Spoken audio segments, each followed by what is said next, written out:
Time for Chapter 7, A New Friend in Need.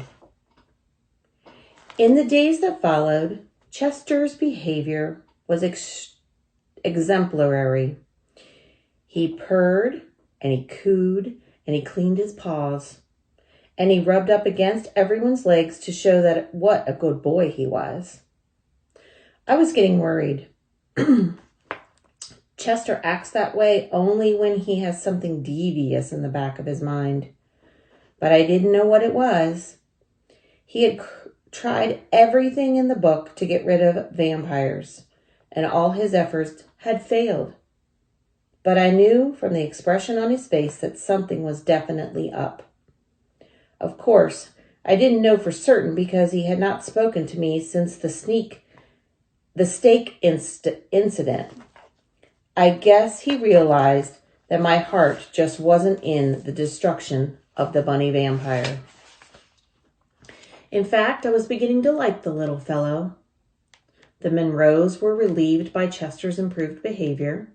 They didn't know how to act after his strange doings, but to their credit, they were willing to let bygones be bygones.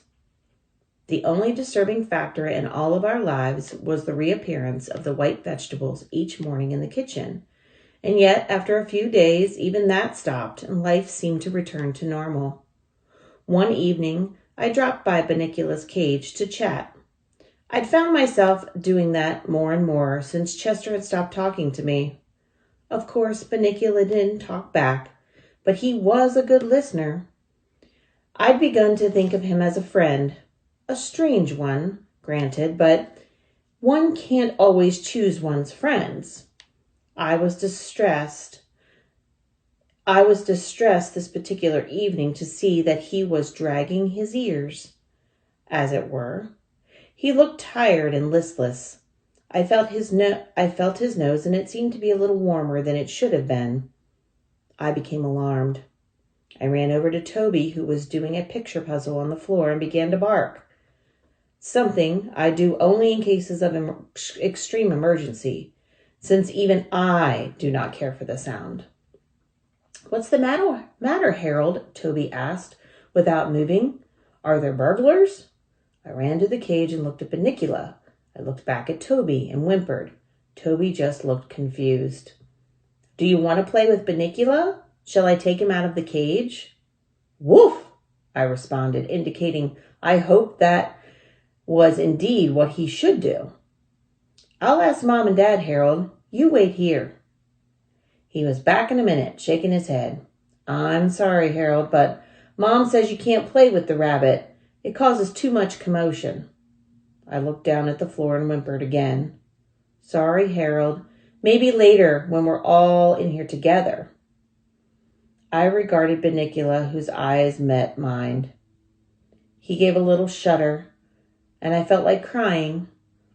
My friend was sick, and I didn't know what to do.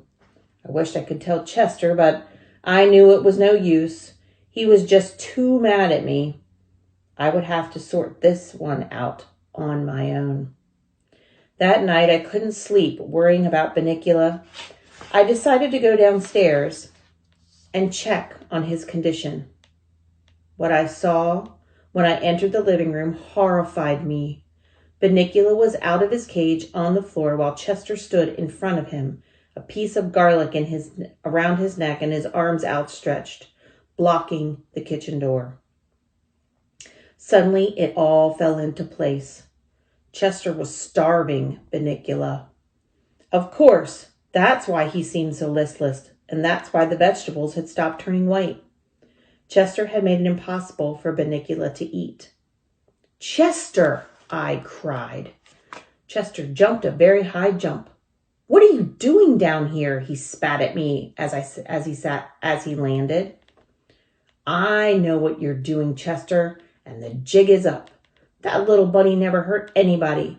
All he's doing is eating in his own way. What do you care if he drains a few vegetables?" "He's a vampire," Chester snarled. "Today, vegetables. Tomorrow, the world."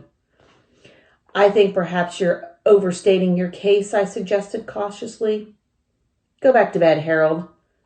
This is larger than the two of us. It may seem harsh, but I'm only being cruel to be kind. Who's he being kind to, I wondered, as I went back upstairs. The tomatoes and zucchinis of the world? Maybe a few cabbages? It just didn't make any sense. But I could see I wasn't going to get anywhere with Chester tonight. Tomorrow, however, would be another story, and I was determined that by hook or by crook, my friend Bunnicula would eat by sundown the next day. That's the end of chapter 7. Next time, chapter 8. Disaster in the dining room. See you then.